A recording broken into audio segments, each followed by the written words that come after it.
Honda Motors was born from the discipline and determination of a young Japanese man who decided to have faith in his own abilities. A working-class boy who left the relative comfort of his home to follow his destiny and lay the foundation for a lifelong legacy, going from fixing bicycles to conceiving a global automotive manufacturing emporium, Soichiro Honda. On November 17, 1906, in Komyo, a small village in the Owada district of Japan's Shizuoka province, and as the eldest son of his mother, a weaver named Micah Honda, and Gihi Honda, a blacksmith with a bicycle repair shop, Soichiro Honda was born, a young Japanese man destined to change the automobile industry forever and establish a legacy of excellence and quality reflected in the performance of its products, services, and innovations. A story that reflects the innovative spirit of the company, its founder, and above all, the great power of dreams.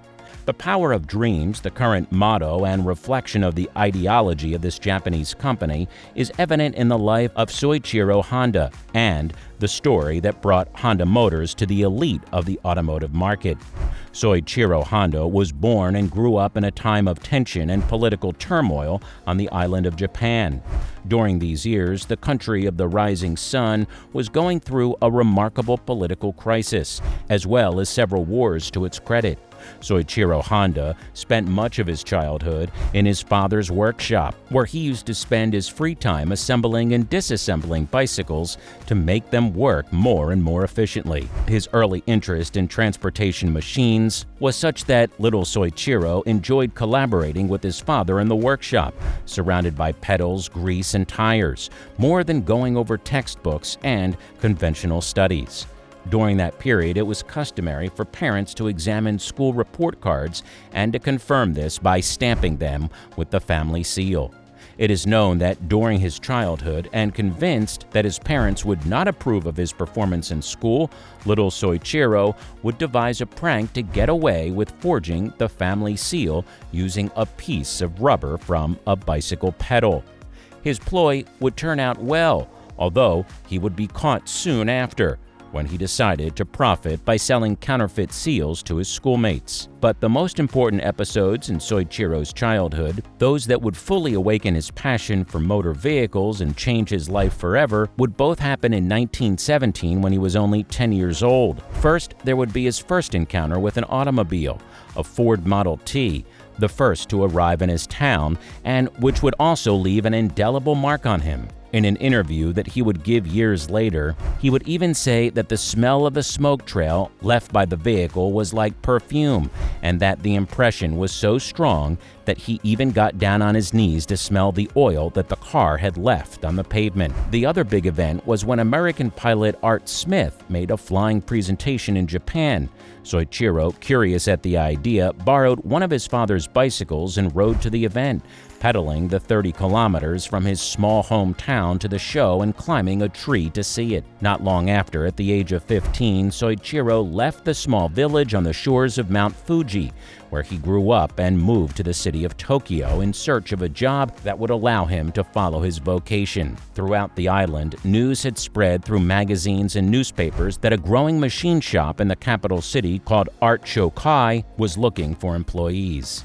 Young Soichiro would quickly get a job at this mechanic shop, famous for repairing all kinds of automobiles and motorcycles, which at the time were exclusive to the wealthier social classes and therefore of foreign origin. The owners of this workshop, the brothers Yuzo and Shinichi Sakahibara, would be a great influence on Soichiro, especially Yuzo, whom he would always respect and appreciate throughout his life, and from whom he would learn a great deal, not only about how to repair and manufacture elaborate mechanical parts, but also about how to deal with customers, a sense of belonging, and an obsessive desire for constant improvement.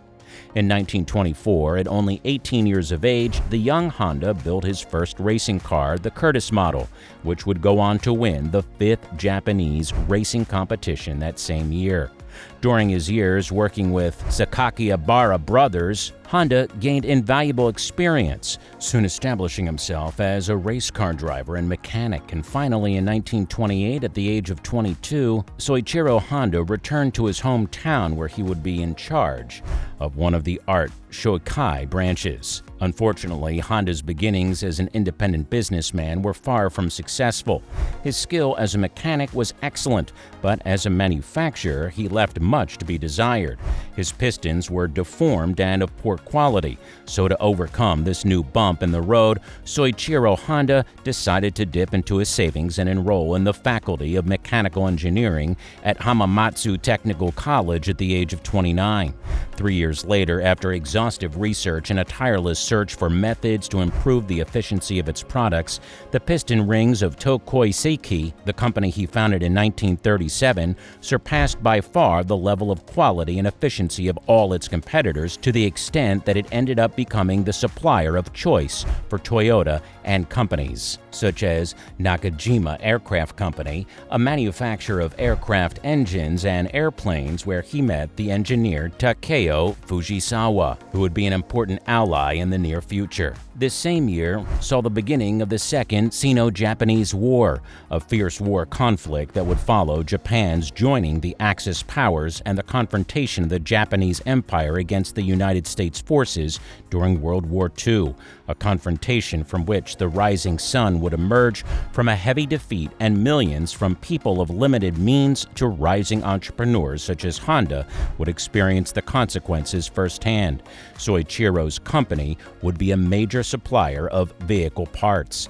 The war would devastate the province where Tokai Seiki was located, where the Yamashita plant would be destroyed in 1944 by the B-29, a powerful American bomber, and a year later, the Nakai earthquake, which would sow terror and desolation throughout the Japanese island, would reduce its factory in Awada to rubble, not counting, of course, the disastrous economic consequences of the end of the war. To survive this disaster, Honda sold everything that could be salvaged from this company to Toyota after the war for 450,000 yen, capital that he would use to found the Honda Technical Research Institute in 1946. 2 years later, in 1948, Honda produced its first motorized bicycle, the Type A, equipped with that first engine designed and mass-produced by his company. These motorized bicycles constituted a revolution for Japanese society, as well as being a perfect fit for the situation the country was going through since. With the economic crisis and a desolate country, it was much more profitable to acquire one of these bicycles than an automobile. Soichiro Honda's newly born automobile company experienced an accelerated and unprecedented growth.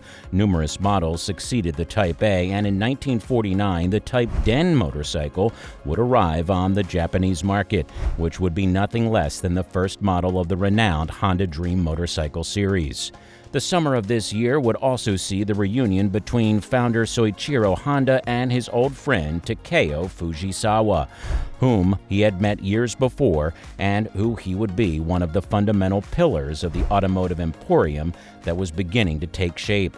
Fujisawa would serve as CEO, salesman, and financial manager of the company, while Honda was free to devote most of his time to engineering, supervising, and working directly on the creation of new automotive models. The synergy that resulted from Fujisawa and Honda working together boosted profits and productivity exponentially.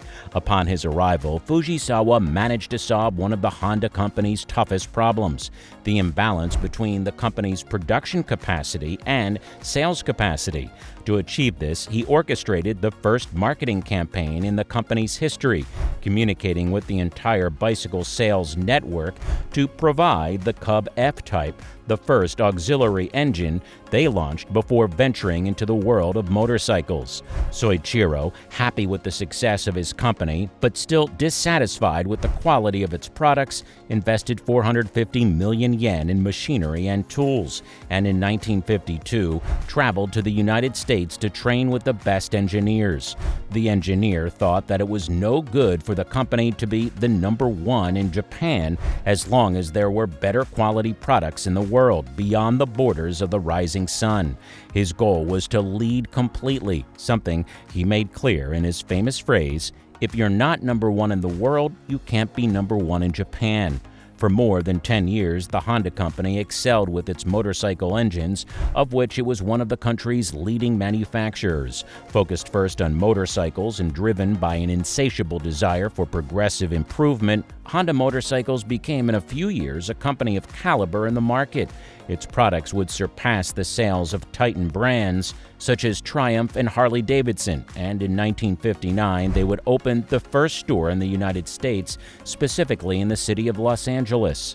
For several years, Soichiro Honda and his group of engineers have been yearning to enter the automobile race, a sector led for almost a decade by powerful companies such as Toyota, Mitsubishi, or Nissan, something impossible due to the regulations that limit the manufacture of automobiles to a few companies.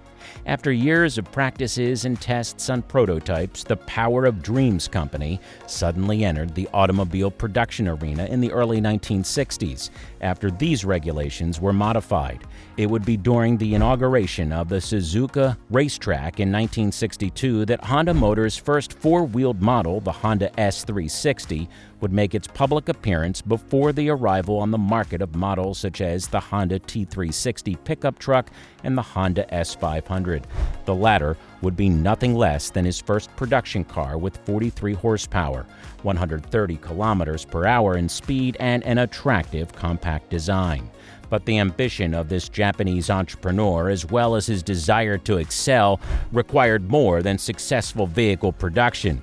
Soichiro Honda knew that the number one showcase for automotive brands, which is the automotive industry, is equivalent to a luxury fashion runway, was high-speed racing. This lesson had been engraved in fire after his days as a driver, so he would set about to task of building an independent Formula One team with the goal of winning at least one race using a car of his creation. The road to this triumph would be hard and complicated, although not very long indeed. For 1964, their first year in high-speed racing, they would only participate in 3 races without obtaining a single point in any of them. But a year later, luck would start to be on their side, with the victory of the Honda team with the American driver Richie Ginther in the Mexican Grand Prix of 1965. In addition to this award, it is worth adding the Honda team's more than 800 victories in numerous motorcycling competitions, beating its closest competitor, Yamaha, by a staggering 300 victories ahead. Nearly a decade later, with the oil crisis of 1973, Honda Motors surged around the world even ahead of the major car companies. Oil prices skyrocketed, causing a widespread gasoline shortage that hit like a bullseye. A year later, the Honda Civic, a small, efficient, and fuel-efficient model that would become the sales leader for more than 10 years and would place the company of the Power of Dreams shoulder to shoulder with other large companies in the same sector. That same year, Soichiro Honda, as well as his partner and lifelong friend Takeo Fujisawa, would resign from their positions as president and vice president of the company, respectively.